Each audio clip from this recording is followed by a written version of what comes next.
Hello viewers, welcome to filmi craft. நான் உங்கள் அருண்.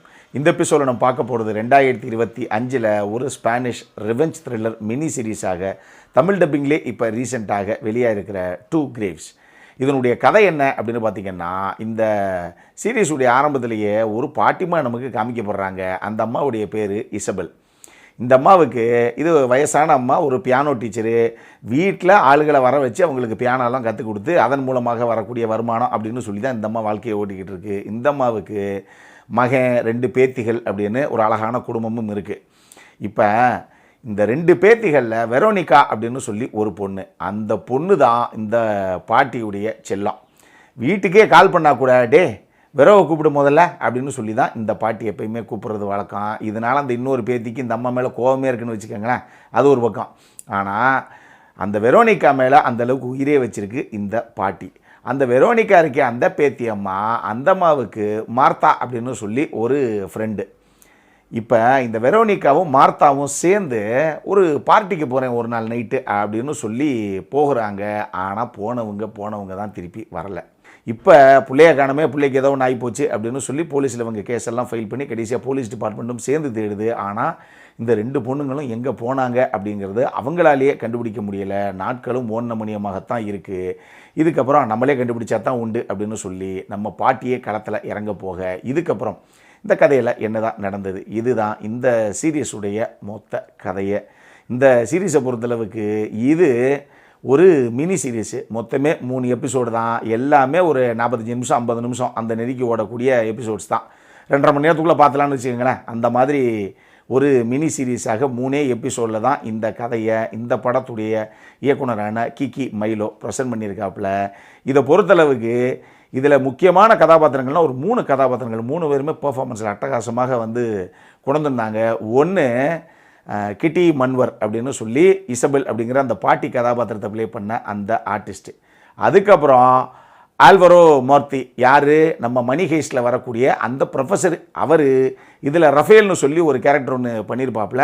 அவர் நல்லாவே பண்ணியிருப்பார் அந்த கேரக்டரை. இதுபோல் ஹோவிக் அப்படின்னு சொல்லி ஒரு நபர், அவர் தான் அந்த வெரோனிகாவோட சொல்லப்போனால் அந்த 2 பொண்ணுங்களுடைய அப்பாவாக ப்ளே பண்ண அந்த ஆர்டிஸ்ட்டு. 3 பேரும் சூப்பராக ஒரு சில இடங்களில் பெர்ஃபார்மன்ஸில் அட்டகாசமாக ஸ்கோர் பண்ணியிருப்பாங்க. இருந்தும் நம்ம பாட்டிமா அந்த அம்மாவுக்கு கொஞ்சம் பெர்ஃபார்மன்ஸில் இன்னும் ஸ்கோப் நிறைய இருக்குது. பர்ஃபார்ம் பண்ணுறதுக்கு ரொம்ப நல்லாவே பண்ணியிருக்காங்க அவங்க அப்படின்னு நம்ம சொல்லலாம். சப்போர்ட்டிங் காஸ்ட்டில் எல்லாருமே கொடுத்தது நீட்டாகவே கொண்டு வந்தாங்க இந்த சீரீஸில்.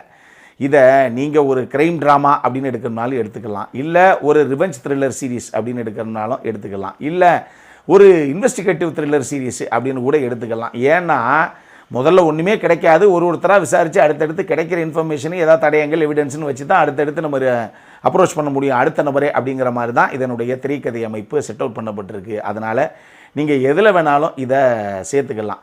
எனக்கு ஆக்சுவலி நல்லா தான் இருந்தது, ஆனால் நல்லா தான் இருந்தது அப்படிங்கிற மாதிரி தான் ஒரு ஃபீல் இந்த சீரீஸ் கொடுத்தது. அதுக்கு முக்கியமான காரணம் என்னென்னா, இந்த கதைக்கிழமை ரொம்ப ஒரு thin layer of story line தான் இது. இதை வச்சுக்கிட்டு இன்னும் வளவலா கொலகொலான்னு இழுத்தடிக்காமல், உண்மையாக இது 3 எபிசோடே ஜாஸ்திங்க அப்படிங்கிற அளவுக்கு 3 எபிசோடுக்குள்ளே கிறிஸ்பாக நீட்டாகத்தான் இவங்க பண்ணியிருக்காங்க. ஆனால் பொதுவாக இந்த மாதிரி கதைக்களங்கள் எக்கச்சக்கமாக உலக படங்கள் இல்லை வேர்ல்டு சீரீஸ்லாம் வருது இல்லையா, அதில் இந்த மாதிரி நம்ம நிறைய பார்த்துருக்கோம். அது எல்லாமே மினிமம், இப்போ மினி சீரீஸாக இருந்தால் கூட மினிமம் 5 எபிசோடு 6 எபிசோடு எடுத்துருவாங்க. மினிமம் ஒரு 4 எபிசோடாவது எடுத்துருவாங்க. கொஞ்சம் இதை இன்னுமே எக்ஸ்டெண்ட் பண்ணி இதுக்குள்ளே இன்னும் ஒரு சில ட்விஸ்ட் அண்ட் டர்ன்ஸு, நம்ம எதிர்பார்க்காத ஒரு சில சர்ப்ரைசிங் எலமெண்ட்ஸ்னு சொல்லி கொஞ்சம் வச்சிருக்கலாமோ. ரொம்ப ஃப்ளாட்டாக ப்ளைனாக போச்சோ இது அப்படிங்கிற மாதிரியே எனக்கு ஒரு ஃபீலு. இதில் நான் சொன்ன மாதிரி உண்மையாக நம்ம எதிர்பார்க்காத ஒரு சில ட்விஸ்ட் இதுக்குள்ளே இருக்குது. இப்படி ஆகி போச்சா அப்படிங்கிற மாதிரிலாம் சம்பவம் இருக்குதுன்னு வச்சுக்கோங்களேன். இருந்தும் எனக்கு கொஞ்சம் ப்ரிடிக்டபிளாகப்பட்டது. அதனாலேயே இன்னும் கொஞ்சம் சுவாரஸ்யமாக நம்ம கெஸ்ஸே பண்ண முடியாத ஒரு சில விஷயங்களை வச்சு இன்னும் சுவாரஸ்யப்படுத்திருக்கலாங்க அப்படிங்கிற மாதிரி எனக்கு தோணுச்சு. இன்னொன்று, போகிற வரவே எல்லாருமே ஆளாளுக்கு ஏதாவது ஒரு விஷயத்தை கண்டுபிடிச்சிடுவாங்க. ஆனால் அதில் ஒரு போலீஸ் கேரக்டர் ஒன்று வரும். அந்த கேரக்டர் சும்மாவே தான் சுற்றிக்கிட்டு இருக்குது. அது ஒன்றையும் கண்டுபிடிச்ச பாடு கிடையாது, ஒரே ஒரு விஷயத்தை தவிர.